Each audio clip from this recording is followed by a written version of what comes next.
Hey everybody, welcome back to part 4 in our series on the altered sound. And now it's time to practice. So if you're just stumbling upon this video, I suggest you go and check out the full playlist where we talk about the altered sound, break it down, teach a little bit about it, give you some exercises, and that all brings us to this point. So I'll leave a card somewhere for that playlist. And just a reminder that everything that we talk about today is available in PDF form with all the trading tracks that we're going to go over. And you can find out where to get those in the description below this video by supporting the channel with a small monthly donation. All right, so let's get into it. So we've been talking about how we use the altered sound to create tension and release. And what we're going to do today is we're going to use two of the most common jazz forms to actually practice getting that stuff into the tunes and actually using altered in your solos. So we're going to start with the trusty old B-flat blues. And what we're going to do is we're going to insert altered everywhere we possibly can. Now, a quick note before we dive into this. You have to remember that in real life, you probably don't want to hammer that altered sound every single chorus in every single place that you could. That would probably be very unmusical, and it would probably go against actually the way that you want your solo to sound. But remember, what we're trying to do right now is practice altered. So we are trying to hammer it because we're trying to get it into our ears, underneath our fingers, all that good stuff. So you're going to notice I'm just using it everywhere possible, but don't think this is going to be the most musical thing in the world. All right, so let's investigate the 4 places that we can use the altered sound over the blues. So the first place is bar 4 going into bar 5. The 1 chord in bar 4 is a really great place to create tension going into bar 5. So it ceases to be a 1 chord and it's a 5 of 4. Amazing place to create tension. So what you'll notice is in bar 4, I've replaced the B flat 7 chord symbol with B melodic minor because that is the way that we're going to access that altered sound. So basically what we're doing is we're turning that chord into an altered chord.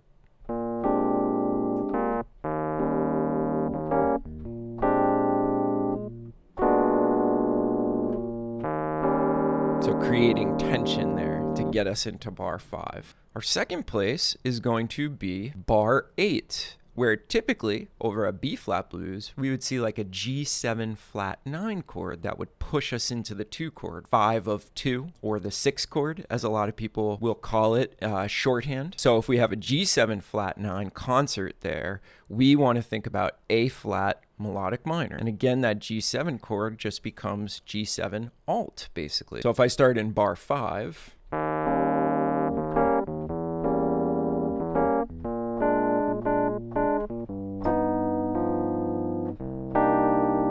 it's a really nice tension-filled sound to get us into that 2 chord. Okay, so then starting in bar 9, obviously we have the 2, 5, 1, so we can use our melodic minor sound over the 5 chord.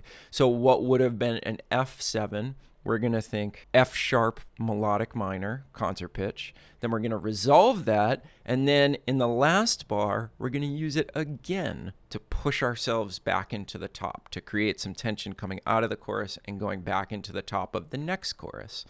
So if we play the 2-5 with the alt chord,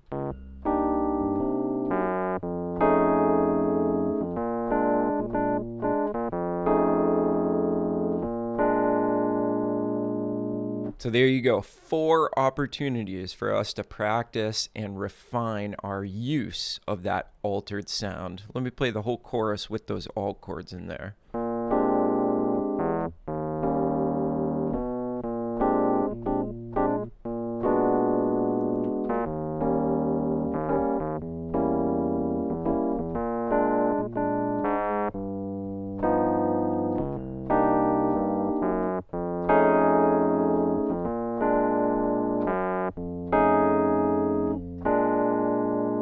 Okay, so that's it. All that's left to do is to practice this. Now, what I've provided for everybody this week is a bunch of trading tracks. So I've got some tracks where we'll trade choruses, 12 bars apiece, and then I've got another track where we're going to trade fours. So if you've got your instrument, let's do a couple times through of the trading choruses and see if we can get some of this stuff in here. The track I'm providing for the channel supporters is going to be much, much longer, and you'll also get a sheet in your key so that you don't have to do the transposition on the spot. But how about we do 4 choruses of trading?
Okay, so there's the blues. Now, there's tons of jazz standards that we could have used for this.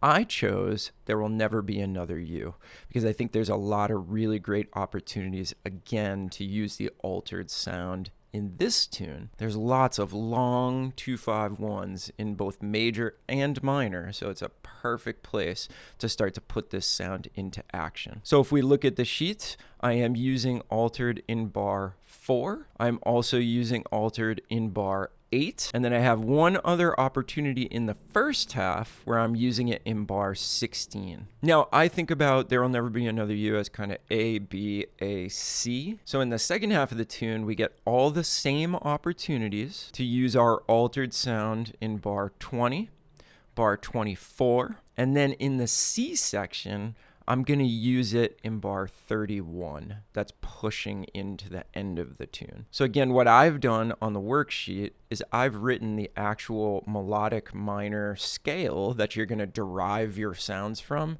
as a shortcut. I really like doing this. So if I'm working on something like alt, I'm going to take a sheet in my notebook and I'm going to write my own changes, my own chord substitutions, if you will, that are going to help me to get the sound that I'm after out in my playing. So again, if we go over, let's go over the first 16 bars so you can hear sort of the alt chord on the 5. So 1, 2, 3, 4.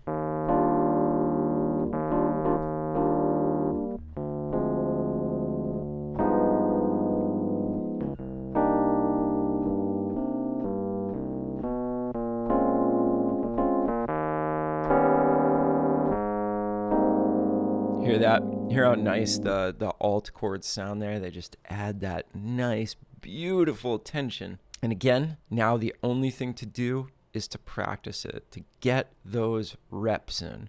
So I've done a couple of things on this tune for everybody that's getting the materials. I've done one trading track where I take the first 8 bars and you take the second 8. And we go back and forth. And then I've provided another one where we reverse that equation. So now you get all of the portions of the tune that you weren't getting. Now, there's more of an opportunity to use the altered sound in the first 8 bars. So what I'm going to do right now is I'm going to play a couple choruses of the track where you go first and we trade 8s. So if you've got your instrument, let's play together.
Alright, so there you have it. Now all that's left, you have all the information that you need through this series on how to sort of harness the power of the altered sound. Bunch of interesting ways to think about it. Now you just got to practice it and turn it into a part of your playing, a thing that you can access in the moment. And really that just comes down to familiarity. There's not some magic bullet. You just need to put more time in than anybody else. And eventually you will really, really be able to access this sound whenever you want to. So do it on these 2 tunes and then do it on 100 other tunes, and people will be marveling at all the hip stuff you're playing with the altered sound. All right, so if you want all the worksheets, all the backing tracks, again, check out that link in the description. I'll probably have it in a pinned comment as well. Once you sign up, that membership is free, by the way, and you get into the community, you'll see instructions on how to get signed up to become a supporter and get all of these materials in return. All right, everybody, hope you're doing well out there. We'll see you soon with another video. As always, thanks for hanging.